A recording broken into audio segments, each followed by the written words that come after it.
Hai men, ketemu lagi sama aku Farhat. Jadi di video kali ini kita bakal rakit PC lagi yang bakalan kuat untuk gaming dan editing di budget cuma 2 jutaan aja. Kenapa 2 juta? Karena kemarin aku bikin rakit PC 1 juta itu sepinya Masya Allah cuma 60 yang nonton atau berapa gitu. Makanya biar video kemarin gak sepi, tonton juga videonya yang ada di sini atau sini. Ya gitulah. Oke, jadi nggak usah kelamaan, kita langsung bahas aja komponen PC rakitan volume 4 ini yang PC-nya itu udah ada di sini.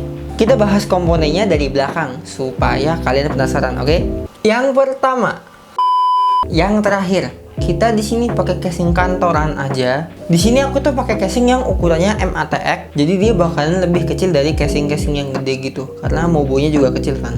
Nah, di video ini aku tuh pakainya casing dari merek Magic. Case kantor secondan itu di marketplace itu harganya ada di 100 ribuan. Tapi kalau kalian nggak ada gratis ongkir gitu, voucher-voucheran, kalian bisa cari-cari aja di toko-toko loak gitu lah, toko bekas gitu. Daripada kalian beli casing online tapi ongkirnya itu lumayan mahal.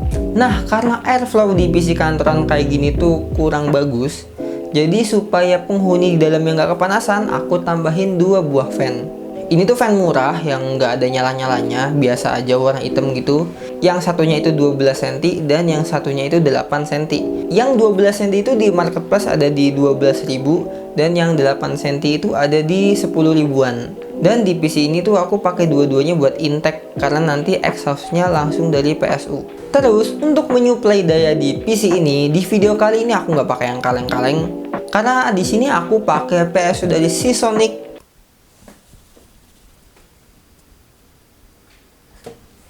SS400ET. Ini tuh ukurannya 400 watt dan dia udah 80 plus bronze. Tapi yang aku rekomendasiin ke kalian bukan PSU ini karena ini tuh lumayan mahal. Harganya nggak oke. Jadi aku rekomendasiin ke kalian PSU yang kayak Deepcool DE530 yang udah 80 plus, tapi dia masih white dan ukurannya sama-sama 400 watt. Tapi misalkan kalian pakai merek-merek yang lain ya nggak masalah gitu. Yang penting PSU-nya udah 80 plus, dah pure gitu. Biasanya PSU kayak gini tuh harganya ada di 250 sampai 200 ribuan. Dan yang Deepcool DN530 tadi itu ada di harga 199.000 atau 200 ribu lah. Lanjut ke storage, di sini aku kayak biasa pakai SSD 120 GB dan harddisk 500 GB. Yang SSD 120 GB tuh aku pakai dari merek Colorful. Dia itu harganya yang baru tuh 180.000. Jadi aku rekomendasiin ke kalian tuh yang lebih murah lagi kayak RX7 yang harganya itu sekarang udah 140.000. BTW ya SSD itu naik sekarang ya, udah nggak kayak dulu. Dulu kan 110.000 aja udah dapet ya kan. Terus untuk harddisknya di sini aku pakai kayak biasa, yaitu Seagate 500 GB 7200 RPM dan pasarannya itu masih ada di 70.000 80 ribuan. Kalau untuk kalian ya bebas-bebas aja sih, yang penting tuh 500 GB dan 7200 RPM lah. Terus supaya main gamenya itu lancar, kita pakai VGA card dari brand Zotac, yaitu Zotac GTX 1050 mini 2 GB 128 bit GDDR5. TDP VGA ini tuh 75 watt doang, jadi ini tuh VGA yang hemat daya. Dan karena dia hemat daya, jadi suhunya itu nggak bakal panas-panas banget. Di marketplace itu 1050 yang 2 GB itu ada di sekitar 750.000 sampai 850.000. Tapi kalau kalian beruntung, kalian bisa dapat yang kayak 650 ribuan. Lanjut ke fan prosesornya, karena di sini aku pakai prosesor yang lumayan boros, lumayan gede TDP-nya. Jadi di sini aku pakai cooler yang lumayan juga, tapi ya masih murah. Di sini aku pakai CPU cooler dari Deepcool, yaitu Deepcool Ice Edge Mini, yang dia itu harganya cuma di 100 ribuan.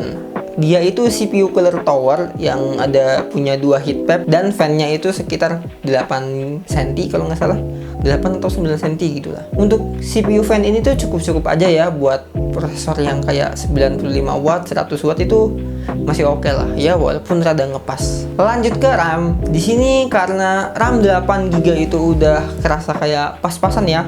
Jadi di video ini aku pakai RAM 16 GB. Tapi di sini aku pakai RAM yang beda merek, yang satu SK Hynix, yang satunya itu merek Bulldozer. Meskipun mereknya Bulldozer, tapi dia ini pakai chip dari SK Hynix, jadi ya insya Allah aman. Di marketplace harga RAM-RAM kayak gini tuh udah murah ya. sekitar 111 ribuan. Jadi kalau 2 itu ya 222 ribu. Lanjut ke motherboard. Di sini kita pakai motherboard sejuta umat, motherboard legend gitulah. GTX lagi. Yaitu adalah Mobo H61. H61 lagi, H61 lagi. Ya, adanya. Di sini aku tuh pakai Mobo dari Samsung, yaitu Samsung H61. Jadi dia itu copotan PC build up, dan biasanya Mobo-Mobo begini tuh nggak ada update BIOS. Jadi dia itu biasanya nggak bisa upgrade ke Intel Gen 3, ya stuck di Gen 2 aja. Nah, untuk Mobo kayak gini tuh harganya 200 ribuan. Tapi karena kalau kataku itu kurang, mending kalian belinya yang merek-merek biasa lah, kayak ASRock, Gigabyte, atau MSI gitu. Karena di marketplace itu harganya cuma 210 ribuan, sama harganya sebenarnya. Tapi kalian di sini tuh udah bisa upgrade prosesor kayak Intel Gen 3 kayak gitu, bisa itu. Nah, kalau kalian murah sebenarnya itu ada opsi yang lebih budget lagi, yaitu H61 dari merek traktoran. Ya bulldozer begitulah. Dia itu secondnya itu di 175 ribu. Tapi aku tuh belum pernah nyoba dan takutnya beresiko gitu kan ya. Walaupun ini RAM juga bulldozer sebenarnya. Tapi kalau kalian mau yang murah ya ambil yang itu aja. Resiko ditanggung sendiri, oke? Terus yang terakhir di sini untuk otaknya kita pakai prosesor dari Intel. Ya jelas lah karena H61 gitu. Di sini kita pakai prosesor i7 man. i7 Gen 2. Yaitu i7 2600. Jadi dia itu punya 4 core 8 thread, udah hyper threading, speednya ada di 3,4 GHz dan boostnya ada di 3,8 GHz dan TDP-nya 95 watt. CPU ini tuh umurnya udah 12 tahun, tapi meskipun usianya udah 12 tahun, performanya masih oke juga. Di marketplace itu i7 2600 harganya ada di 420 ribuan. Tapi ya ada juga yang ada di atasnya. Oke, jadi segitu aja paling komponennya. Ini PC-nya by the way udah jadi. Nah, di sini aku nggak pakein casing karena barusan habis aku benchmark. Di sini tuh ada hard disk kegeletak 2. Ya karena ini hard disk khusus untuk benchmark, bukan yang untuk rakitan PC gitu. Untuk rakitannya ya kayak tadi yang SSD 120 sama hard disk 500. Nah, sekarang kita langsung aja lihat hasil benchmarknya gimana, oke? Nah, di tes pakai Cinebench R15, i7 2600 ini dapat skor 532 CB. Terus untuk GTX 1050-nya dapat 64 FPS. Sekarang kita langsung untuk cobain gaming aja. Di GTA 5 dengan resolusi 900p dan settingan high dan efek-efeknya itu off. Di sini kita dapat FPS di 70 sampai 90 FPS.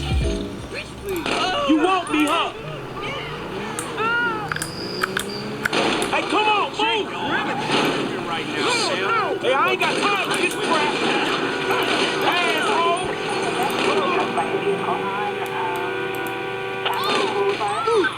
Fuck, asshole.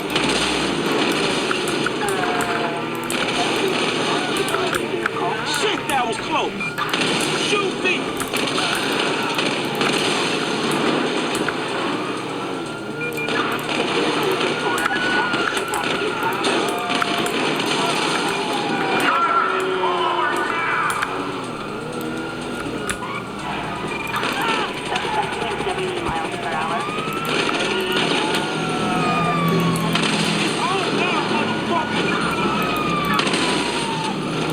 Terus kita coba di CS2. Di sini kita pakai resolusi 1080p dengan settingan low. Kita dapat FPS di 60 sampai 90 FPS.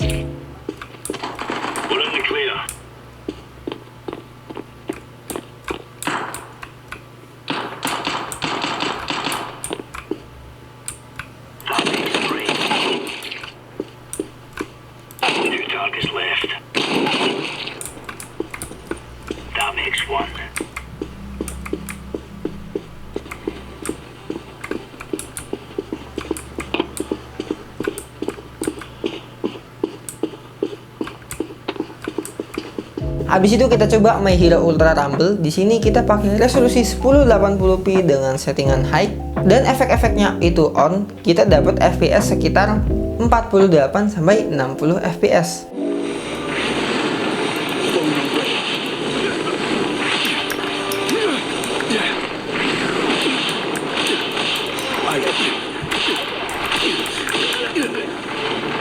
This is bad.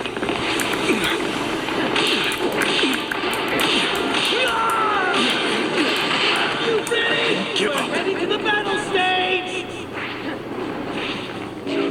Terus kita coba lagi untuk game balapan yaitu Race Room. Di sini kita pakai resolusi 1080p dan settingan auto. Kita bisa dapat 120 fps sampai 150 fps.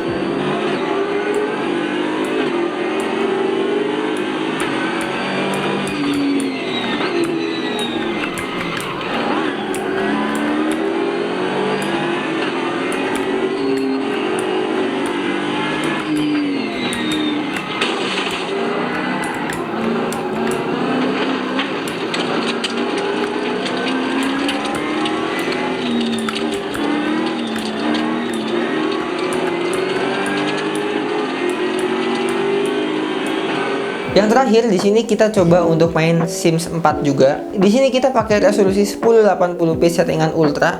Tapi sayangnya si MSI Afterburner-nya itu nggak keluar. Jadi aku nggak tahu FPS pastinya itu berapa. Tapi yang kita bisa lihat itu gameplaynya smooth banget.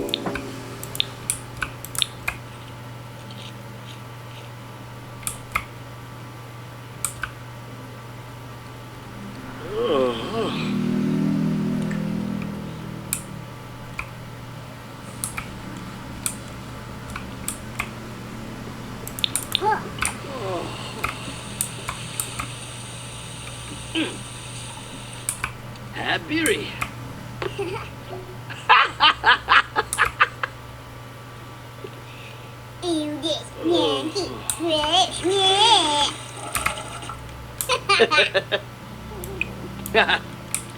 Terus yang terakhir kita coba juga untuk rendering. Di sini kita pakai aplikasi Adobe Premiere Pro 2021. Kita pakai video yang masang rak harddisk kemarin dengan resolusi 1080p 30 fps. Ya efeknya ya yang kayak kalian tonton di video kemarin. Durasinya itu 8 menit 30 detik. Tapi PC ini bisa ngerender dalam waktu 3 menit 7 detik aja. Untuk suhunya di i7 ini untuk idle-nya ada di 47 derajat dan maksimalnya nyampe 70 derajat Celcius. Lumayan panas juga ya. Terus untuk dayanya, di saat idle i7 ini tuh make 11,5 watt dan maksimalnya 64,6 watt. Ini tuh prosesor aja ya. Walaupun di sini wattnya itu nggak nyampe 95 watt, tapi lumayan panas juga loh. Aku juga lumayan khawatir sih kalau 70 derajat, apalagi kalau 80 ya. Nah, kalau kalian juga ngelihat ada sesuatu yang aneh di PC ini, ya aku pasang kipasnya itu kebalik. Itu karena intake-nya itu dari belakang ke samping gitu. Kayak tadi aku bilang, intake semua. Karena pas tadi aku posisiin kayak biasa itu, si CPU coolernya madep depan, dia itu ada di sekitar 70 berapa lah, 72 atau 71 derajat. Jadi lebih panas 2 derajat gitu. Setelah dibalik ya lumayan turun. Sedangkan suhu GTX 1050-nya di saat idle minimal ada di 37 derajat Celcius dan maksimal ada di 42 derajat Celcius. Adem banget kan? Dan ini tuh kondisinya saat panelnya kebuka.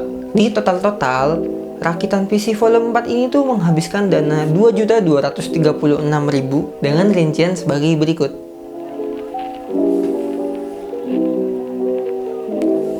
Jadi gimana rakitan PC episode 4 ini? Mantap kan? Dia udah siap untuk editing, gaming, live streaming juga bisa loh. Tapi ya gamenya ya sadar diri lah, jangan tahu-tahu cyberpunk gitu kan, nggak mungkin.